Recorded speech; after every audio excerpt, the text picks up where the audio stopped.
minhas guerras, é o mesmo que bom limites do mar, aquele que faz meu coração se acalmar,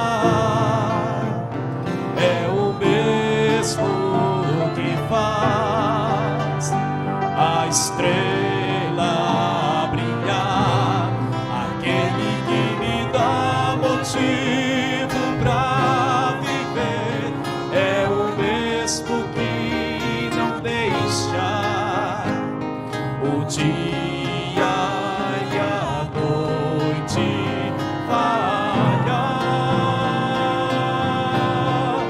aquele em quem me apoio e me dá asas pra voar, veio viver dentro de mim, aquele em quem me apoio e me dá asas pra voar, veio viver dentro de mim, Jesus.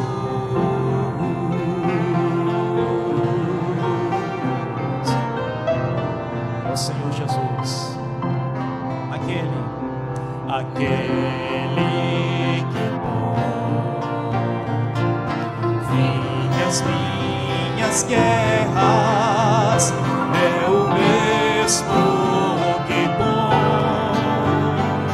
limites do mar, aquele que faz meu coração se acalmar, é o mesmo que faz a estrela brilhar, aquele que me dá motivo pra viver, é o mesmo que não deixa o dia e a noite falhar,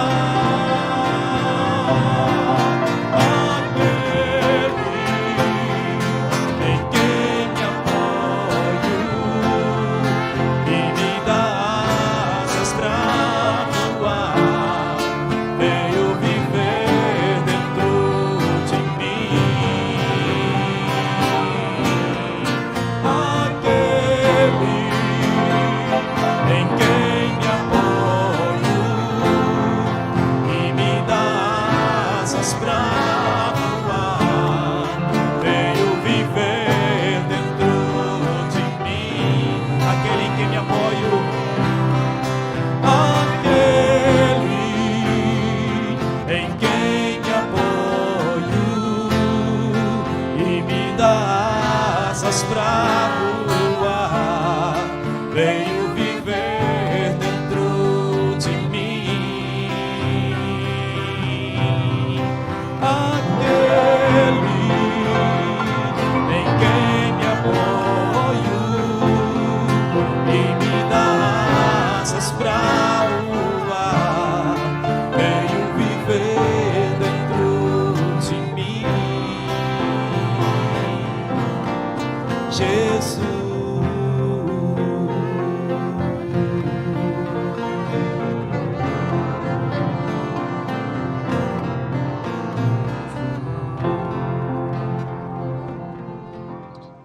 Graça e paz, meus irmãos. Espero que todos estejam bem, que estejam abençoados pelo Senhor por mais um dia de vida, pela semana que começou.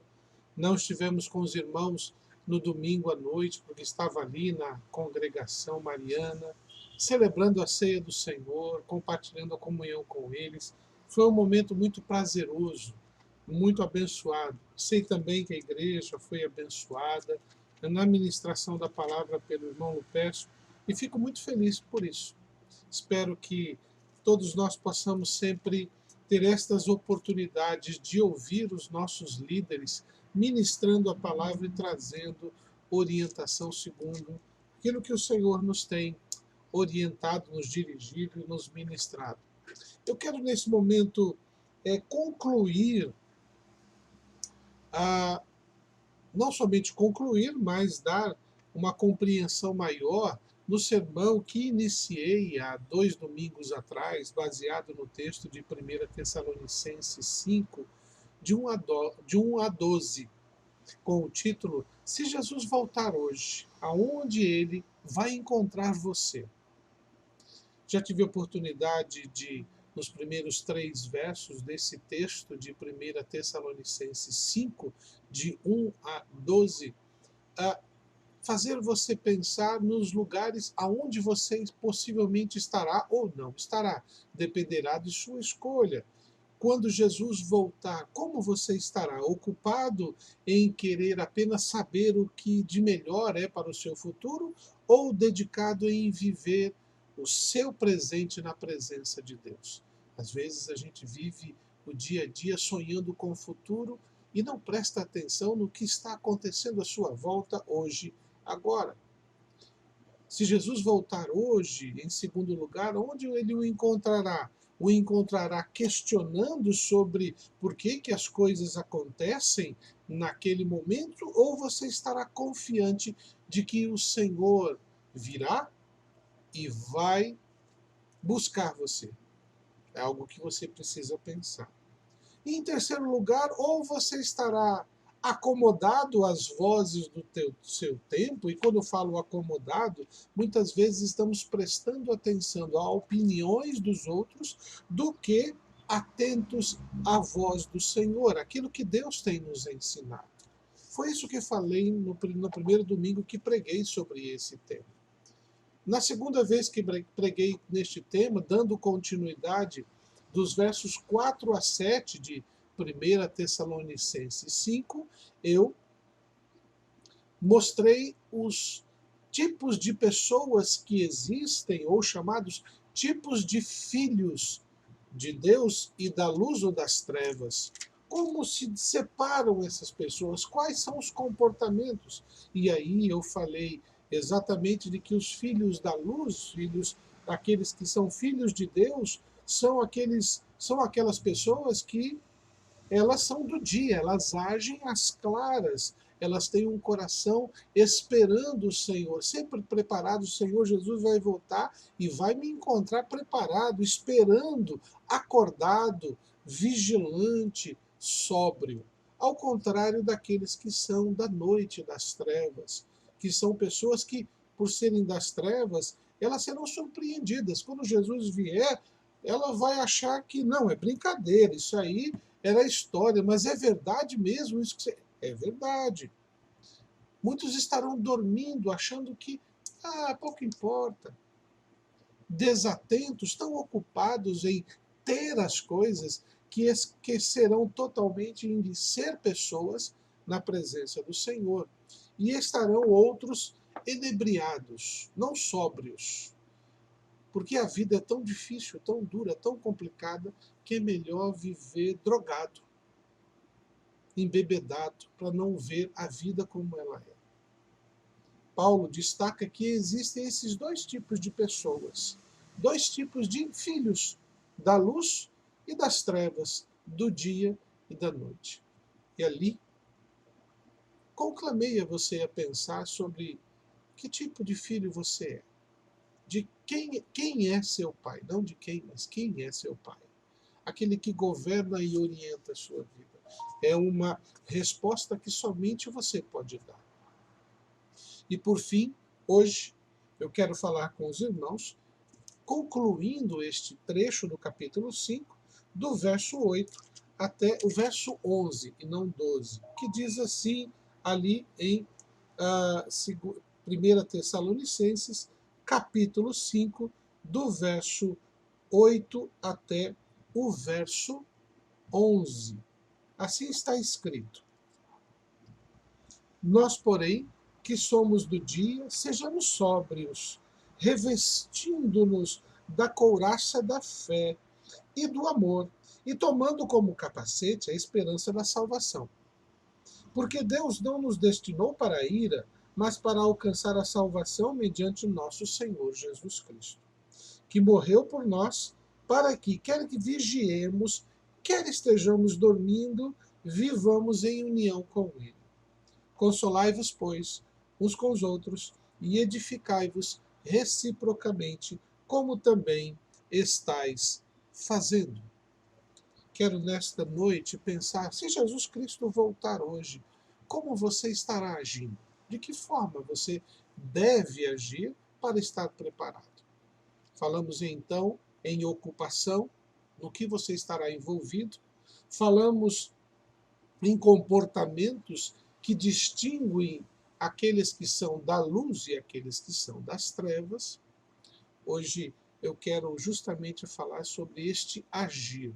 Qual deve ser a sua e a minha atitude para podermos estar preparados para a vinda de Jesus e nos consolar enquanto ele não vem. Vamos orar? Senhor, pedimos que o Senhor nos oriente conforme a sua palavra para sabermos como agir nesta vida, nos preparando para a vinda de nosso Senhor. No nome de Jesus. Amém.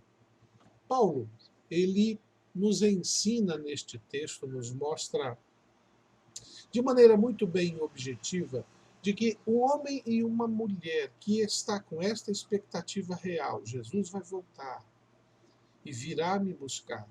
E aí uma coisa que eu quero destacar muitas vezes, mais uma vez. Assim como eu, outras pessoas já ouviram, até de forma jocosa, pessoas dizendo o seguinte: eu ouço esse negócio de que Jesus vai voltar desde que eu sou criança, ou desde que meus pais falavam e por aí vai. Bem, isso é verdade. Já se passaram mais de 2000 anos, né, desde a promessa de Jesus voltar. Os nossos antepassados em Cristo, aqueles que conheceram Jesus pessoalmente, tinham uma expectativa real de que Jesus voltaria em questão de meses, talvez alguns anos. Mas esta era a expectativa deles, que ainda estava enraizada a um conceito de um libertador real. Não haviam ainda entendido que a nossa liberdade já havia sido concedida, já estávamos livres. Nós não éramos escravos, ou eles não eram escravos, ou a escravidão que eles viviam sob o Império Romano, esse tipo de escravidão não era nada diante da escravidão da alma, por causa do pecado. Por isso que Paulo, maestralmente, fala no livro de Romanos sobre a justificação, que somos justificados em Cristo Jesus. Porém, os cristãos ansiavam, e eu tenho certeza que Paulo também achava que Jesus voltaria logo, mas ao longo dos anos foram se passando e o apóstolo Paulo vai percebendo, peraí, talvez Jesus não volte no tempo que eu gostaria. Ele mesmo disse que apenas o Pai sabe os tempos disso acontecerem. E certos eventos precisariam acontecer que não estavam acontecendo ainda. Então, Paulo, no livro de Tessalonicenses, responde ao coração daquela igreja, e também a nós hoje, que as pessoas estão morrendo, crentes em Jesus estão morrendo, o que vai acontecer com eles? E nós vamos falar mais para frente sobre para onde vai a alma enquanto Jesus não vem. Vamos pensar nisso.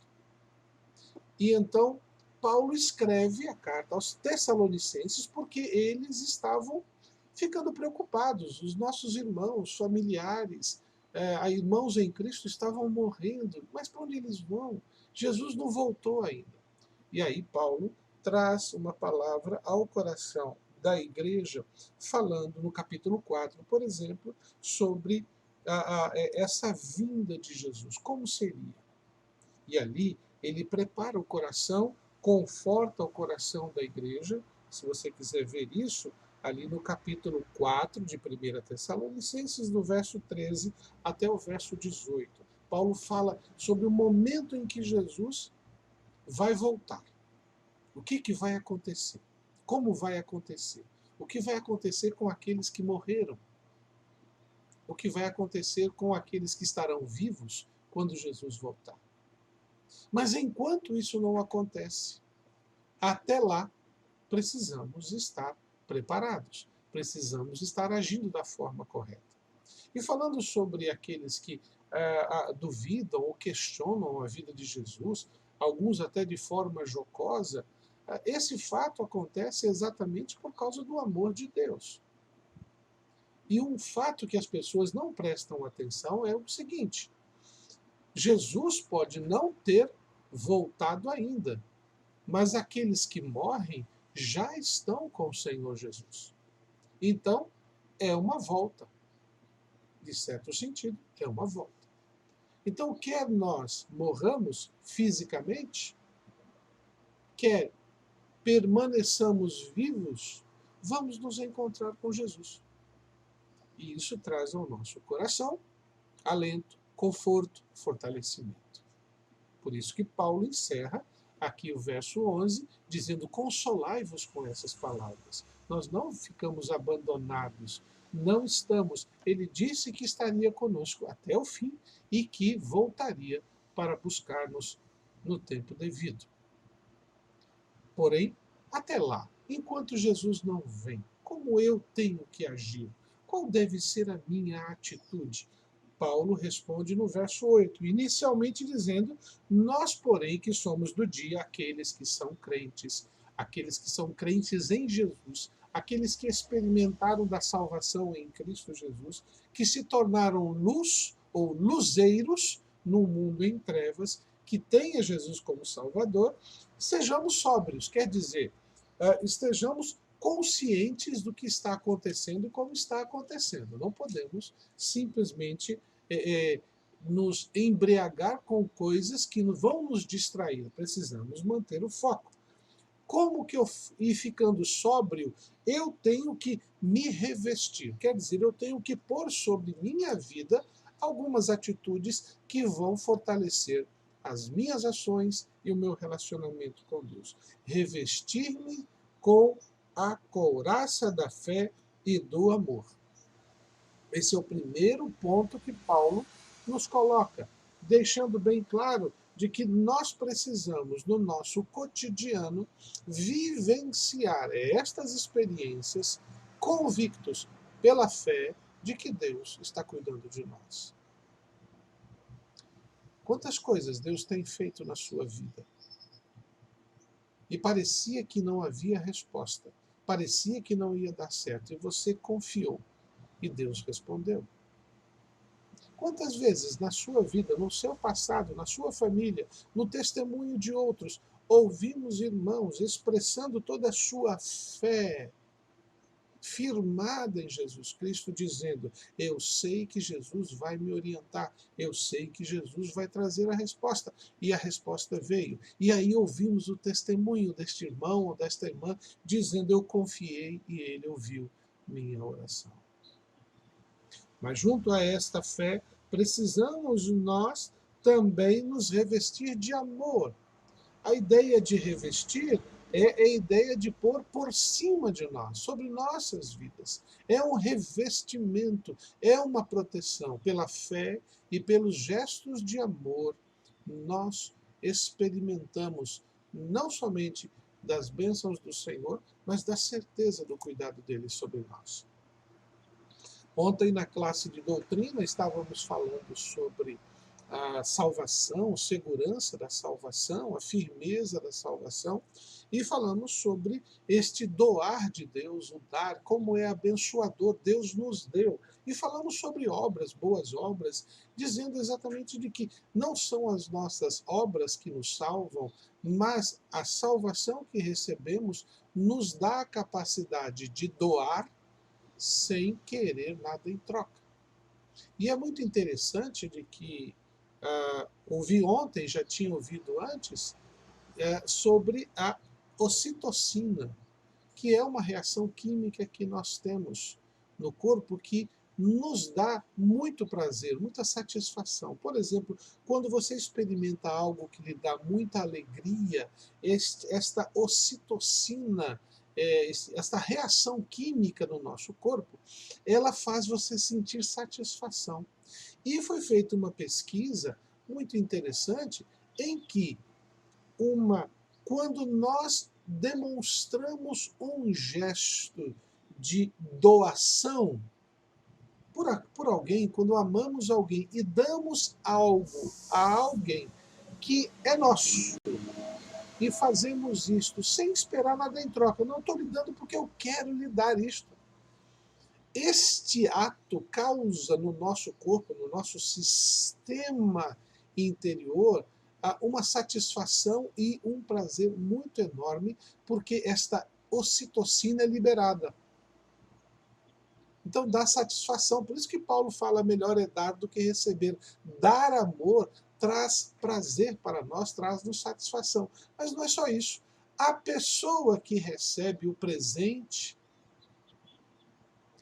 doado com tanto carinho, com tanto amor, sem querer nada em troca mesmo, esta pessoa fica tão feliz que também libera essa mesma reação química que faz com que você se sinta prazeroso. Isso é saudável, faz você se sentir bem.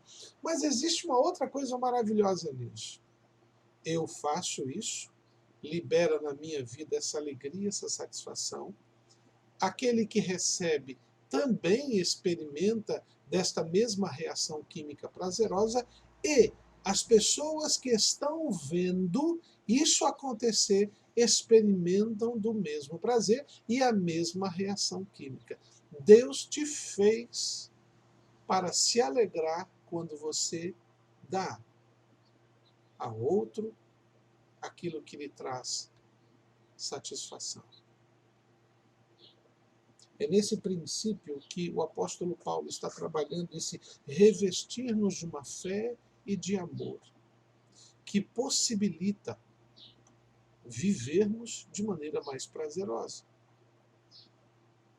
É claro que Paulo não está dizendo aqui que a gente tem que ficar dando coisas uma atrás das outras, como se isso causasse, não. Ela precisa ser sóbria, consciente. Eu estou fazendo isso porque eu quero. Não estou fazendo isso para poder ter algo. Estou fazendo isso porque eu já tenho. Isso traz uma satisfação enorme. Cristo Jesus está voltando e Ele virá nos buscar, e Ele quer ver você tendo esta satisfação de doar-se ao outro, porque você tem uma fé bem firmada, porque seu coração é impulsionado pelo amor que vem de Deus, que nos deu o seu Filho para nos salvar. Então, é sempre importante termos essa compreensão, estarmos sóbrios. Por exemplo, o perdão. É difícil perdoar alguém que nos magoa, que nos causa qualquer tipo de entristecimento. Mas é altamente prazeroso, abençoador e transformador quando nós praticamos o perdão pelo perdão. Porque fomos perdoados, não para ter uma resposta favorável a nós. Em segundo lugar, o texto, o verso 8, diz que, além de nos revestir, também devemos tomar o capacete, como capacete, a esperança da salvação. Tomar esta ideia de tomar para si. A esperança da salvação, ela é como algo que nós colocamos na nossa cabeça. Precisamos fazer isso. O soldado, quando vai à guerra, ele vai com o capacete. Por que razão? Porque ele, colocando na sua cabeça, ele tem menos probabilidade de se machucar na cabeça. Isso trazendo a esperança da salvação, a sua mente, você precisa alimentar a sua mente com a palavra de Deus, que lhe fortalece na compreensão da salvação. Quanto mais eu aprendo, quanto mais eu me dedico, quanto mais eu me envolvo na palavra de Deus, e na prática desta vida, eu vou fortalecendo estas convicções, eu vou fazendo ligações que vão me ajudando a manter-me firme.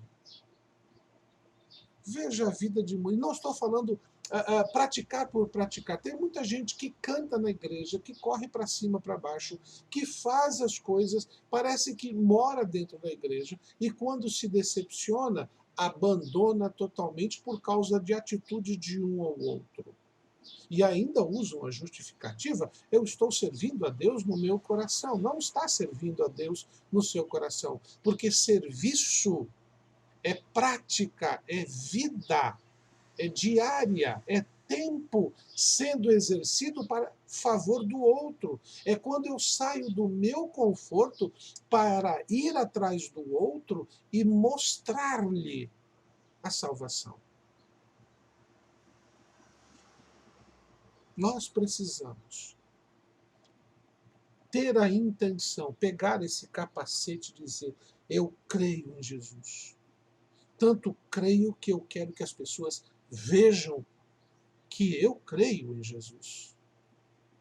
Tomar o capacete é trazer para si, não é deixá-lo lá em cima da mesa e só usá-lo em alguns momentos festivos. Tem alguns que gostam de pegar roupas de gala. Eu lembrei agora de uma situação de um determinado país, que existem festas em que os comandantes, os antigos comandantes, vão àquelas festas e colocam todas as suas medalhas no peito. Às vezes tem 30, 40 medalhas. O peito, o paletó fica quase... Se soltar o paletó, vai matar alguém de tão pesado que fica. Mas eles fazem questão de irem com aquele uniforme e com aquelas medalhas para as pessoas verem. Mas o verdadeiro soldado não é aquele que mostra os prêmios que recebe. O verdadeiro soldado é aquele que está em batalha. E ele usa o uniforme da batalha. Como Paulo fala, o escudo da fé, a espada da palavra, o capacete da salvação, as sandálias da pregação do evangelho. Uniformizar-se é para ir para a guerra, não é para fazer demonstrações em festas ou em eventos especiais. O fato de você ter ganho prêmio por causa do amor de Deus não significa que você está servindo. Na verdade, você está enferrujando. Então, quanto antes, como homem e uma mulher que está esperando a Jesus, ponha-se na obra, ponha-se no serviço, tomando como capacete a esperança da salvação. Cristo Jesus virá. Ele é meu Senhor, eu creio nele. Ele virá me buscar. E eu quero que ele me veja trabalhando. Eu não quero que ele me veja desocupado, reclamando da vida. Em terceiro e último lugar, Paulo fecha no verso 9 dizendo o seguinte: porque Deus não nos destinou para a ira, mas para alcançar a salvação mediante o nosso Senhor Jesus Cristo. Veja, Deus, em seu grande amor, nos trouxe a salvação. Então você não é alvo de qualquer punição de Deus. Na verdade, você é alvo da graça, do amor, e ele destinou você a pegar este relacionamento com Deus, e como diz aqui no verso 10, que morreu por nós para que, quer vigiemos, quer durmamos, vivamos em união com Ele. Deus não te destinou para experimentar a ira dele. Ele te destinou para viver em comunhão com Ele. E olha, aqui fala quer vigiemos ou quer durmamos. Ué, mas não eram as pessoas das trevas que estavam dormindo? A ideia aqui não está falando de uma vida morta, está exatamente dizendo que em alguns momentos nós precisamos descansar, nós precisamos parar. Nestes momentos de calmaria, que é o nosso descanso merecido, ele está cuidando de você, está te protegendo. Ele não está protegendo aquele que se faz de desocupado, que não faz nada, acusando os outros, e até com um bom motivo. De repente eu estou magoado, estou com raiva, fulano de tal fez tal coisa e eu não gostei, eu não quero andar com ele. Você pode não querer andar com ele, é até seu direito, mas você não pode deixar de servir a Deus por causa disso. É por isso que Deus diz que minha é a vingança. Eu não posso, nos meus atos, retribuir o mal com o mal. Isso é fácil. O incrédulo faz isso com facilidade. O mais difícil é retribuir o mal com o bem que Deus nos dá todos os dias. E nós só podemos viver em união com Deus se estivermos exatamente aplicando os valores de Deus na nossa vida e nos nossos relacionamentos. Jesus Cristo, quando vier, vai te encontrar como? Em casa, reclamando das coisas que não aconteceram, das coisas que fizeram que te deixaram magoados. É isso que você vai justificar para Deus, para dizer que você não estava fazendo por isso? Cuidado. Você foi destinado para estar em comunhão com Ele, e comunhão com Ele envolve os outros também. Você não foi destinado para a ira, porque aqueles que não estão fazendo o que Deus determina são alvos da ira de Deus. Encerro, então, lhe fazendo um desafio. O verso 11, Paulo diz: consolai-vos, pois uns aos outros, e edificai-vos reciprocamente, como estáis fazendo. Paulo está nos conclamando: consolai-vos e edificai-vos. Tudo que você aprende não pode ficar só para você. Você tem que compartilhar. Você tem que viver isso em sua vida e ensinar outros a viver. Ir na direção de uma pessoa e trazer conforto, consolo. Ir na direção de uma pessoa e ser motivo de edificação. O quanto antes. Porque o nosso Senhor, com certeza, está voltando. Você vai se encontrar com Ele. A pergunta é: como você vai se encontrar com Ele? Só você pode responder isso. Espero que esteja agindo da maneira certa. Que Deus te abençoe. Querido Pai, agradeço por esta noite e a oportunidade de estar com os meus irmãos, compartilhando da palavra de Deus. Eu espero que todos possam estar agindo de acordo ao que o Senhor nos tem ensinado e que neste ensino promovendo o crescimento na vida de todos. Eu te agradeço por tudo, no nome de Jesus. Amém. Até o próximo encontro, irmãos. Que Deus possa abençoar a sua vida.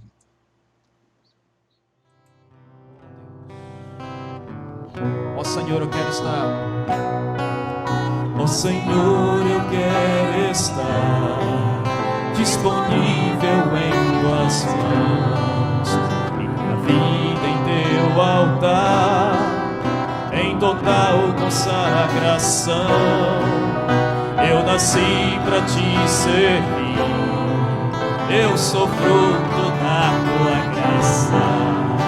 Minha vida dirigir, és soleiro e eu sou barro em tuas mãos. Ó Senhor, meu Deus, és o oleiro e eu sou o barro. Ó Senhor, tu és meu Deus, faça em mim, Senhor, segundo o teu querer.